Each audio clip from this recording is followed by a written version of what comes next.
나인원의 내일장 홀인원 코너로 이어가도록 하겠습니다. 오늘 시장에 주는 어떠한 힌트를 저희는 깊이 있게 분석해봐야 될까요? 이분과 함께 지금부터 이야기 시작해 보도록 하죠. MTNW 나인원 박재호 어드바이저 나와주셨습니다. 어서 오세요. 반갑습니다. 반갑습니다. 자, 오늘도 일장부터 빠르게 시작해 보도록 하겠습니다. 일장은 거래 대금입니다. 자, 거래 대금 싣고 움직인 종목들 리스트 좀 확인해 보도록 할까요? 그리고 거기서 특징에 대한 이야기 추가로 뽑아내 보도록 하죠. 1위부터 5위까지 이렇게 올라와 있습니다. 에코프로 금양, 삼성전자, 에코프로비엠, 그리고 포스코 인터내셔널. 단골 손님도 보이고 오늘 좀 사이즈가 작은 종목도 올라와 있습니다. 일단 거래대금 상위 리스트 이렇게가 탑5인데 특징적인 면이 있는지, 그리고 오늘 거래대금 실은 종목 가운데 위원님께서 이 종목 오늘 흐름 눈여겨볼 만한데 라는 종목이 있으면 추가적으로 코멘트 들어볼게요. 자, 일단은 지금 보여진 종목군들의 공통적인 특징 한 가지가 있죠. 어떻게 되었든지 간에 기승전 2차 전지로 다 이제 모이게 되죠. 2차 전지로 다 모이게 되는데, 사실상 지금 현재 중국 같은 경우에는 미국과의 계속적인 갈등 국면이 조금은 온화적으로 해결되는 듯 싶다가 다시 또 심각한 상황으로 치닫게 되기도 하고, 이제 그런 과정 중에 앞서는 이제 히토류에 대한 이야기가 상당히 좀 많이 나왔었는데, 지금 같은 경우에는 갈륨과 게르마늄, 그리고 더 나아가서 추가적인 2차 전지 주요 원자재 또는 최근 들어가지고 계속적으로 수요가 증가하고 있는 그런 물질들이 있습니다. 대표적으로 이제 갈륨 같은 경우는 여러분들이 지금 처음 들어보시는 분들도 있을 텐데, 최근에 스마트폰이라든지 뭐 태블릿 또는 노트북 같은 것을 구매하셨을 때 그 충전기가 뭐 고속 충전기인데 이것이 온도가 크게 올라가도 충전하는 데 있어서 크게 문제가 발생치 않은 그런 충전기들이 있습니다. 이것 역시 마찬가지로 갈륨이 사용됐던 그런 어떤 대표적인 우리가 일상생활에서 쉽게 볼 수 있는 제품들인데, 이런 것들의 수요가 계속적으로 증가하는 부분들이 전 세계적으로 발생하고 있다 보니 중국 측 입장에서는 기존의 히토류뿐만이 아니라 이제 갈륨 또는 게르마늄, 기타 등등 여러 가지 자원에 대한 이야기들 나오면서 오늘 시장 그와 관련된 어떤 종목군들 또는 2차 전지와 관련된 또는 원재료와 관련된 종목군들이 다시 한번 재차 반응을 했었고, 자, 그것 외에도 이제 우리가 한번 주목해 볼 만한 종목 한 가지가 있습니다. 이제 포스코 DX라는 종목인데, 사실 오늘 죄송합니다. 자, 포스코 관련 종목군들이 전반적으로 계속적인 상승세를 좀 보여주고 있습니다. 그 중에는 퓨처엠도 있고요. 그다음에 뭐 인터내셔널도 있고, 그다음에 또 추가로 DX도 있는데, 자, DX 같은 경우는 저점을 좀 높이면서 상승세를 좀 이어왔었습니다. 지금 현재 구체적으로 호재로 좀 내세울 건 없습니다. 기존에 ICT라는 어떤 기업으로 이제 사명이 운영되고 있을 당시에는 기업용 솔루션 또는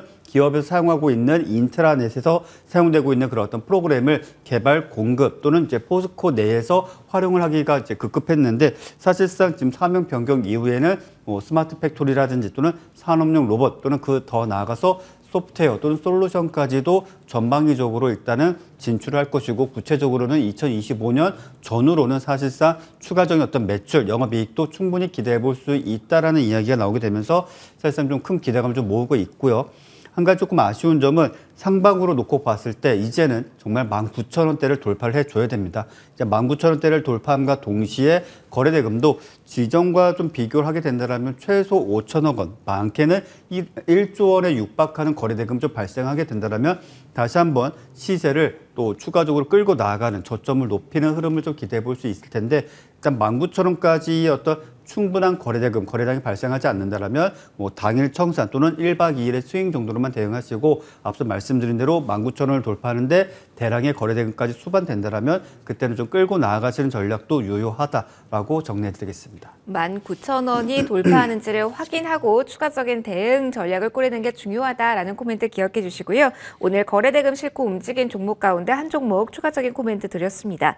자, 이 장으로 바로 넘어가 볼게요. 이 장이 하이라이트니까요. 이쪽으로 빠르게 이동해 보도록 하겠습니다. 막판 뒤집기 전략 한번 꾸려보도록 하죠.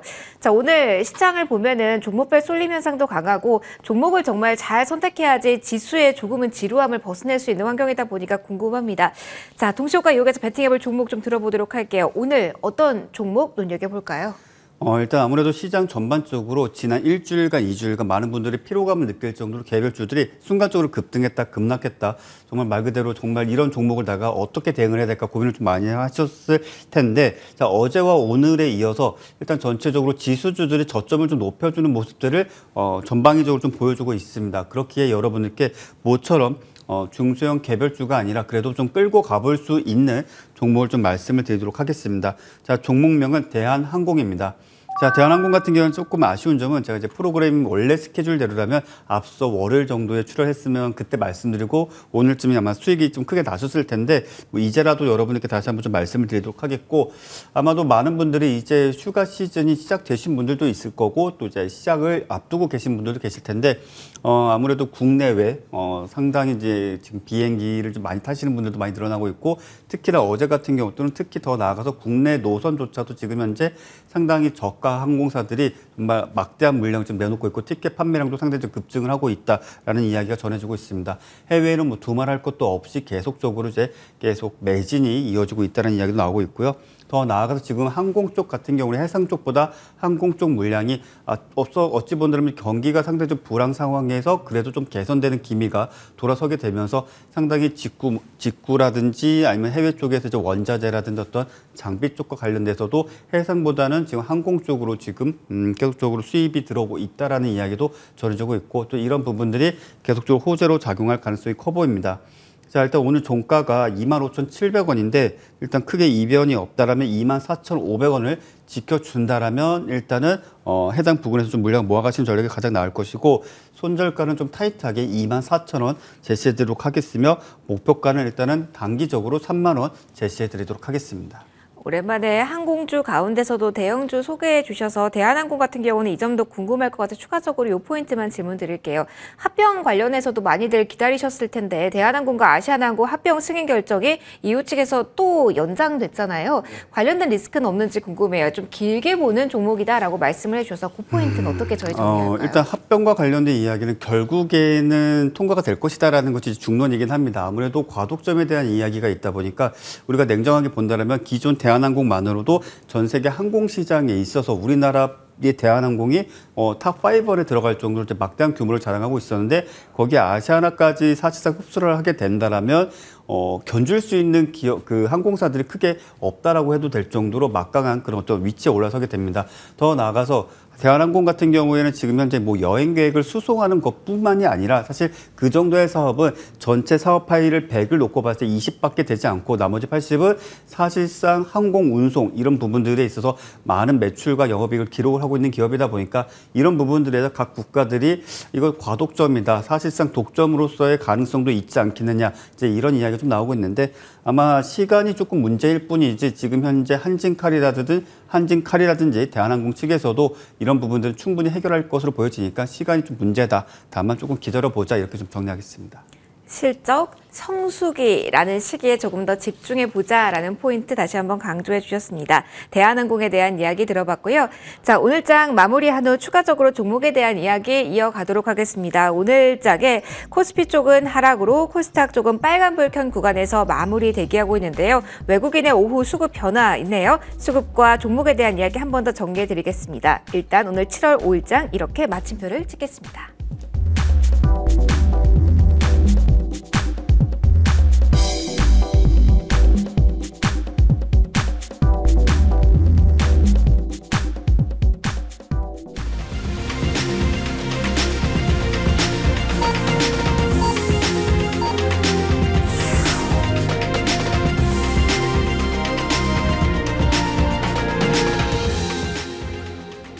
네, 수요일장이 이렇게 마무리가 됐습니다. 종목별로 움직이는 틈이 더욱더 많아진 이 구간에서 매크로 측면에 대한 이슈보다는 개별적인 이슈 가지고 움직이는 종목군들이 훨씬 더 많은 하루가 아니었나라는 생각이 듭니다. 장중에 외국인 쪽에서의 수급 변화가 나타났는데 어떻게 전체 지수에는 영향을 미쳤을까요? 오늘 수급적인 포인트, 지수, 종목 다 골고루 설명해 드리도록 할게요. 지수 어떻게 마무리가 되었는지부터 확인해 드리죠. 막판에 좀 많이 흔들렸습니다. 0.54%로 2,580이 아니라 2,579선의 장을 끝마쳤습니다. 2,580선 하회한 구간에서 코스피 지수는 일단 마무리됐다라는 부분 알려드리고요. 코스닥과 같은 경우는 오늘 계속해서 그래 장중 내내 강보합권 정도의 탄력은 유지하려는 힘을 보였습니다. 아무래도 그동안 많이 부진했던 바이오주가 조금은 위쪽으로 움직여주고 에코프로 그룹주의 힘이 강하게 나타나면서 890선 위에서 오늘 마무리가 된 것으로 보이네요. 코스닥은 그래도 4거래 연속 빨간불, 코스피는 오늘 파란불로 쉬어가는 지수 모양 먼저 보셨습니다. 수급 이어서 좀 체크해 보도록 할까요? 오늘 수급적으로 가장 큰 부담이 된 건 기관 쪽에서의 팔자세였습니다. 대형 IT 중심으로 한 기관의 매도세가 오후 들어서 한 번 더 강해지는 패턴 보였는데요. 4천억 원 넘는 매도 우위 기관 쪽에서 확인이 됐고요. 반면에 오늘 장 초반에 외국인 쪽에서는 매도였습니다만 12시 구간에 매수 전환한 이후에 그래도 막판에 많은 규모를 키워낸 모습입니다. IT 업종과 함께 화학 업종에 대한 매수 집중도 특히 오후에 높았다는 점 확인해 주시고요. 외국인 유가증권 시장에서 매수하는 물량 1,000억 원을 넘겼습니다. 코스닥으로 넘어가도록 할게요. 자, 코스닥 시장에서는 외국인 여기서도 수급 변화가 있었습니다. 장중에는 외국인 쪽에서 이 코스닥 시장에서 매도하는 물량이 600억 원가량까지 늘어났는데요. 점진적으로 12시 넘어가면서 줄어 들어가는 패턴을 보였고요. 그리고 3시 넘어가서는 매수 전환까지 나왔습니다. 전체적으로 볼 때는 약한 매수 우위긴 하지만 많은 물량을 매도해서 줄여나가서 그래도 사자 우위 포지션으로 마무리가 됐다라는 외국인의 변화 보셔야겠고요. 오늘 기관은 양대 시장 모두에서 강한 팔자세를 보였다는 점 체크. 그리고 외국인 쪽에서는 코스피, 코스닥 모수에서 매수세를 보여줬지만 현재 선물 쪽에서는 매도 포지션이라는 점도 함께 체크해 두시면 좋을 것 같습니다. 원달러 환율 같은 경우는 오늘 출발과 동일하게 마무리가 됐네요. 1298선에 오늘 출발이 됐는데요. 3원 가까이 내리면서 1298원 선에 마무리가 됐다라는 원달러 환율 1300원 선 아래로 내려왔다는 부분 체크해 드릴게요. 머니맵 이어서 확인해 보실까요? 오늘 시장 전반적으로 이렇게 양대 지수의 흐름은 엇갈 리듯이 나왔는데요. 종목별 향방은 어떻게 나왔을까요? 일단 탑2의 흐름부터 체크해 보도록 하죠. 삼성전자 같은 경우는 오늘 외국인이 10거래일 만에 매도 전환을 가수급상으로는 보였습니다. 1%대 하락이었고요. 외국인 사자세가 이어진 SK 하이닉스 같은 경우도 1% 하락이었습니다. 전반적으로 반도체 투톱은 조금은 쉬어가는 패턴을 보였는데 그래도 소부장 쪽에서는 흐름을 이어가는 종목군들 상당히 많이 나왔다는 점은 함께 체크해 두시고요. 2차 전지 한다면 오늘 에코프로 흐름 많이 보셨을 겁니다. 에코프로가 6% 오른 구간에서 오늘 마침표를 찍었고요. 에코프로 BM 시초가에 비해선 상승폭이 조금은 둔화되긴 했지만 그래도 빨간불 켠 구간에서 2차 전지 내에서의 흐름 나왔다는 점 체크해 보셔도 될 것 같습니다. 뉴스가 많은 쪽은 사실 바이오긴 했습니다. 화이자와의 공급 개결 소식에 삼성 바이오로직스 움직임이 나오긴 했습니다만 1% 정도였고요. 자사주 키워드 안고 있었지만 셀트리온도 1.8% 상승에 머물렀다는 부분 체크해 보실 수 있습니다. 현대차, 기아 전반적으로 자동차 대장주는 쉬어가는 흐름 그리고 오후 들어서 네이버, 카카오와 같은 플랫폼주도 하락폭이 조금 더 크게 확인된 오늘 하루라고 볼 수가 있겠고요. 오늘 오후 들어서 계속해서 하락폭을 줄이지를 못한 쪽 하나 더 보시면 금융지주사입니다. 금융당국에서 칼을 빼들었습니다. 지방은행의 시중은행 전환도 허용하겠다. 지금의 독과점 상태를 깨기 위한 액션에 나서겠다라는 금융당국의 코멘트가 있었는데요. 아무래도 부담이 실적 측면으로 될 수밖에 없겠죠. KB금융 비롯해서 신한지주, 하나금융지주까지 1% 하락으로 마무리가 됐고요. 저희 앞서서 추천받아봤던 종목 대한항공 오늘 3% 플러스로 마무리. 우주항공족도 그래도 지수 대비로는 선전한 모습 머니맵을 통해서 확인이 되고 있습니다. 시장 전반적으로 봤을 때는 빨간불을 보인 종목보다 파란불이 훨씬 더 많습니다. 그래서 지수 놓고 봤을 때는 크게 우려하지 않았다가도 종목을 봤을 때는 조금은 경고등을 켜야 되나라는 생각도 듭니다. 오늘장 평가 들어보도록 할게요. 위원님, 오늘장 이렇게 마무리가 되었습니다. 어떤 평가를 내리면서 어떤 시선으로 시장에 대한 정리를 해야 될지 이야기 들려주세요. 네, 일단 앞서 여러분들께 말씀드린 것처럼 종합주가지수는 5일선을 기준으로 보는 것이 지금 현재로서는 가장 현실적인 대응 지표이다라고 좀 말씀을 드렸습니다. 사실상 지난 월요일을 기준으로 시장이 사실상 5일선을 돌파하면서 상승세를 보여주기 직전까지 약 10거래일 동안 5일선을 계속적으로 저항으로서 단 한 차례도 돌파하지 못하고 내내 하락세를 좀 기록을 하였습니다. 공교롭게도 지난 월요일장을 기준으로 했을 때 시가를 5일선 이상에서 시작을 한 이후로 상승세를 좀 마감을 지어줬고 오늘은 다시 한번 종가 또는 저가가 5일선을 가격을 딱 맞닥뜨리면서 사실상 내일 시장이 또 의미 있는 그런 날이 될 것으로 예상이 되고 있습니다.